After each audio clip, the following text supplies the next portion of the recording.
Hello class, this is the online lecture for your Passover homework where you will be taking notes on the PowerPoint, which I'm going to start up in just a second. But anyway, this is the um, the worksheet you should be looking at. This is your homework, and if you read the directions, it says go to Edline and watch the video. As you watch the lecture, take notes. Your notes should aim to capture the essence of the lecture, not simply copy down the notes word for word from the PowerPoint. For full credit, you must include elements of the lecture that are not specifically written down in the presentation. So it's not just copying down the words from the PowerPoint. You should, try to be capturing, putting into your own words as best as possible the essence of this lecture. So anyway, you should have this, and this is what you're going to hand in, either email to me or give me a physical copy for your homework. But let's go ahead and get started. Alright, so this is about the Passover, and you can read about this in the book of Exodus. We read about it for your homework the other day, and this is the meal that the Hebrews eat before they leave Egypt. This symbolizes their exiting from Egypt. And you can read about this in Exodus chapter 12 if you missed that on your homework.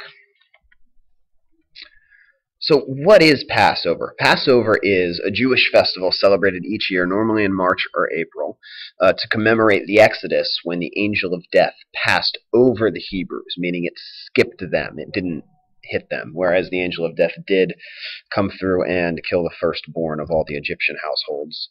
But it skipped over, it passed over the Hebrews because they were God's chosen people. And this is a Jewish festival that celebrates this. It is the biggest Jewish festival of the year. It's their biggest holiday, and it's actually why we have Easter. Our Easter comes from the Jewish Passover. It's an 8-day festival, similar to Hanukkah. A lot of the Jewish festivals are 8 days, but it is begun with what is called the Seder meal, or sometimes it's just called the Passover meal. And a lot of times when people are talking about Passover as a day, what they're talking about is the day when the Seder meal happens, and it's the big meal. And you can see here in this picture, they're taking the blood of the lamb that they used at the dinner and putting it on their doorposts. And that was supposed to symbolize that this was a Hebrew house, and when the angel of death was coming through the town, it would pass over those houses. It would skip over those houses and not kill the firstborn. So the Seder meal.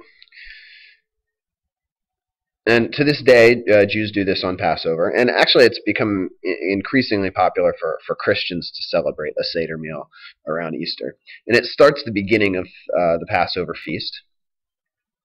And throughout the meal, it's not just like a normal sit-down dinner. It's like a liturgy that happens in the home, and it retells the story of the liberation of the Israelites from Egypt. And there's different foods that they eat that are symbolic, and different people in the family have different roles that they play throughout the meal. And there's kind of a script that you follow. It incorporates songs, prayers, storytelling, and ritual foods. So they would sing at different times. There's stories from the Exodus that are told at different times. They read from the scriptures. What do they eat? There's a whole list of foods that they eat here. I'm gonna try to. There we go. Now you can see all of it. So the main food I've kind of bolded here. The big three. These are the big three foods that are actually mentioned in the book of Exodus when you read chapter 12. These other foods are they're also traditional, but their symbolism is not quite as big a deal.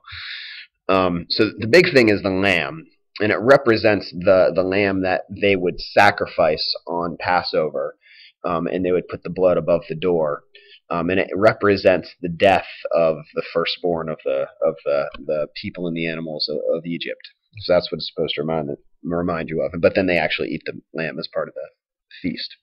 Matzah is a type of Jewish bread, and it's unleavened bread, meaning that there is no yeast in it. Yeast is what makes bread rise and be like fluffy and puffy. Matzah is a type of unleavened bread, kind of like a tortilla, or kind of like a cracker almost. It's a bread that doesn't, like pita, that's not real fluffy. It's flat bread.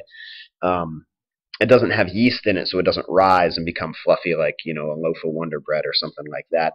And what this represents is urgency, because they were going to be leaving the promised land in a hurry. The reason it represents urgency is because unleavened bread is very quick to make. I don't know if you've ever been to a Mexican restaurant where they make their own tortillas, but they can make them really, really quickly. Whereas if you have yeast in your bread, you have to wait for it to rise. You have to mix the dough and then knead it, and then you have to wait for it to rise, and then you knead it some more. It's a long process to make bread with yeast in it. So they used unleavened bread to represent urgency, because it's something you can make really quick and on the go. They eat bitter herbs, which are kind of very strong and not that good tasting, to remind them of the bitter taste of slavery. They have this sweet mixture of fruit and nuts called charoset, and it represents the mortar that the slaves had to make the bricks with.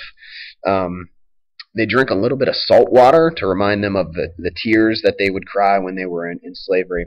And then they eat parsley, which is just like a little green herb, to remind them of the hope of new life. And then wine is a very big deal. There's in the modern Passover meal, they drink wine 4 times. There's 4 different cups, and this represents God's 4 promises that he made to them in Egypt, and you can read about those in Exodus 6:6-8. Actually, why don't we read that right now? So in Exodus 6, the 4 promises. He says, therefore, this is starting at verse 6, therefore say to the Israelites, I am the Lord, I will free you from the burden of the Egyptians, and I will deliver you from their slavery. I will redeem you by my outstretched arm with mighty acts of judgment. I will take you as my own people, and I will be your God, and you will know that I am the Lord your God, who has freed you from the burdens of the Egyptians. And I will bring you into the land which I swore to give to Abraham, Isaac, and Jacob. I will give it to you as your own possession. I, the Lord. So those are the 4 promises made in Egypt. And the last thing is they eat egg. That's because in Jerusalem later on, that was one of the things that you would offer and sacrifice during the festival of Passover. So that wasn't part of the original Passover meal, but later on it became part of that. What does this have to do with Jesus? Since the reason we're reading the Old Testament is to help us understand Jesus. Well, Jesus was Jewish, so this would have been the biggest holiday of his year. But Jesus is going to take the Passover meal and kind of remix it. He's going to put his own spin on it, which becomes our modern day Lord's Supper or communion or Eucharist. Different Christians call it different things. But on the Last Supper, on Holy Thursday, that meal is a Seder meal. That's a Passover meal. He's celebrating the Passover with his apostles. And Jesus is going to do something different. He's going to change the Passover. And they don't have lamb at the Last Supper. And he says that he is the Paschal Lamb, which means the Passover Lamb, that will be sacrificed to save us from death. He's saying, I am the Lamb of God, who saves from death. The death caused by sin, not the death caused by the angel of death, obviously, in this point. But just like the Hebrews, who were saved through the quote-unquote blood of the Lamb, Jesus is saying, well, I am this Lamb now. This is my flesh and blood that you are eating and drinking. But he's going to keep the bread and the wine and say, this is my flesh, this is my blood. But it's you're not actually eating like the lamb's flesh and blood. You're eating my flesh and blood in the form of bread and wine. So, like I said, the Eucharist or the Lord's Supper is patterned after the Seder. It's like Jesus' remix on this stuff, on the Passover. And the bread and the wine are the body and blood of the Lamb. Now, what's interesting, if you read the Last Supper, especially in Luke, this comes through. Most of the Last Supper accounts, it only talks about the 1 cup.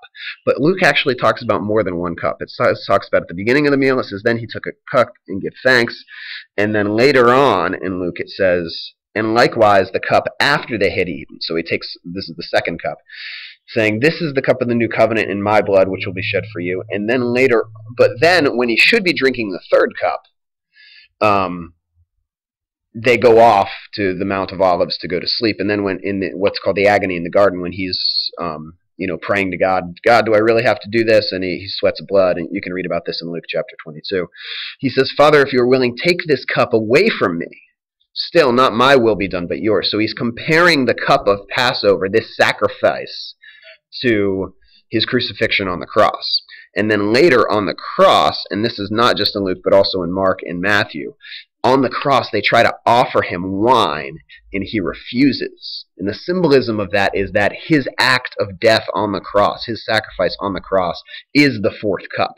That's the conclusion of the Passover meal. It's not a literal cup that he's drinking. It's the cup of his Father's will that he's drinking. So Jesus is taking this symbolism of the Passover meal, and he's giving it new meaning. So that is the Passover and the significance of the Passover to Christians.